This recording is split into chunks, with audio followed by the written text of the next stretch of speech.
I'm here today to talk about lost media and the way the animation industry treats media archival today. In the early 1850s, cuneiform tablets were uncovered in Iraq containing parts of the Epic of Gilgamesh, which is a story dating back to 21,000 BC, making it over 4,000 years old. In August of 2022, the animated show Infinity Train was removed from streaming services, leaving it completely inaccessible without resorting to piracy. These two examples highlight the contrast in how the modern media industry treats animation archival and the digitals we face in the digital age. So before I discuss archival as it relates to animation, I should first talk about what archival actually is. Archival is ensuring our media, whether that be pictures, books, films, music, or animation, is preserved so it can be accessed and understood by future generations. This is important for education and so we can develop an understanding of our history and culture. It also allows us to ensure we have direct access to the past that we can build off of and analyze, and it also allows us to re-examine older media under new cultural contexts.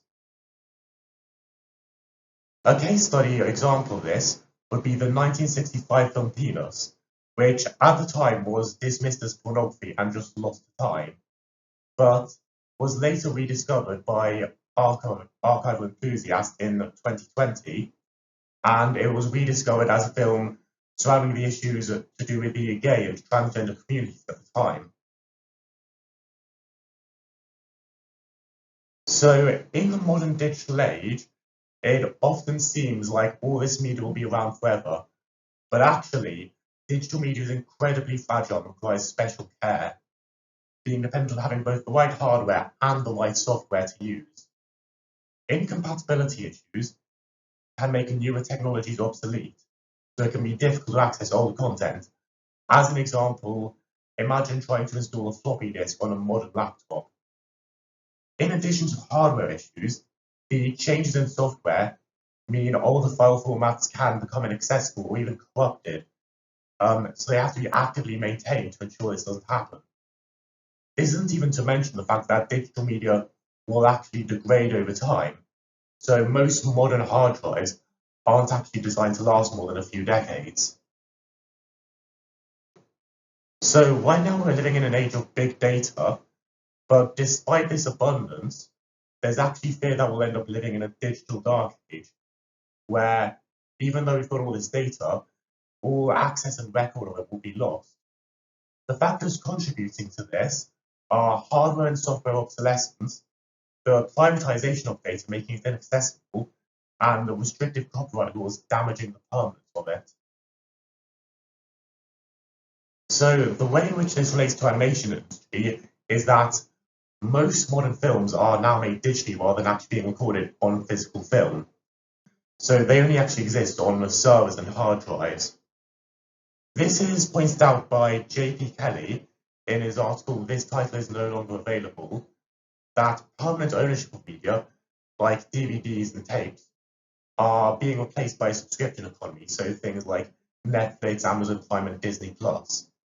So that's a lot more subject to change. Now, these streaming services originally started as distributors, they just buy the rights to things and then distribute them, but they're now actively becoming the creators, funding the productions themselves, which is how a lot of modern animation is made. And these companies don't have any incentive to actually release physical media because that would take away potential subscribers from their service. So proper archival needs to be done by libraries and archival institutions, but the companies don't want to give them archival copies because of their own internal copyright policies. So this goes to show the modern media industry values profit much more over preservation. So as a case study of this, I'm going to look at the Warner Bros. Discovery Merger. So in 2018, ATT, who is the company that owned Discovery, bought Time Warner, now known as Warner Media, which was a business deal that ended up putting them $55 billion in debt. So to make up for this, many shows, both the ones that were being released, ones that were in production, and even the ones that were nearly finished, were all cancelled. And by using that, they could use them as tax write-offs and also save the money they would be using in distribution. Now, when a show is rerun or distributed online, the creators of the show are actually paid residuals. So even after the show is finished, they get paid for their work. Not only that, but this also helps to fund things such as union healthcare. So when all of these shows get cut, that funding all just disappears. So shows like Infinite Train and Final Space are now available to buy on services like Prime TV Now TV or Prime Video, but the creators can't receive residuals for them anymore, and there aren't any more physical copies that exist. So we're entirely dependent on these services to keep them up, and if they ever decide to take them off, they could end up being lost forever. So this brings us on to piracy. 90% of all silent era films have been lost to time. The tapes holding them were either written over, end up being destroyed in accident, or sometimes they were actually deliberately burnt so they could sell off the silver used in making them. This continued into the era of television, as many episodes of shows such as Doctor Who and other shows from the time were lost. In both of these eras, the only reason we have any record of them today is because they were kept in archivals of private collectors, who would sometimes even record these tapes legally. So in a modern digital streaming age, where no physical copies exist and media is left entirely up to these companies, then piracy is actually the only way in which many people can access the shows they need.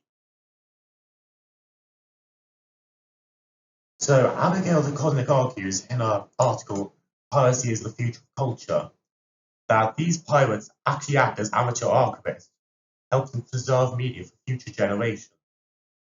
So the way piracy works is they're streamed together in a peer-to-peer network where you'll torrent a file over the internet from someone else's hard drive onto your computer.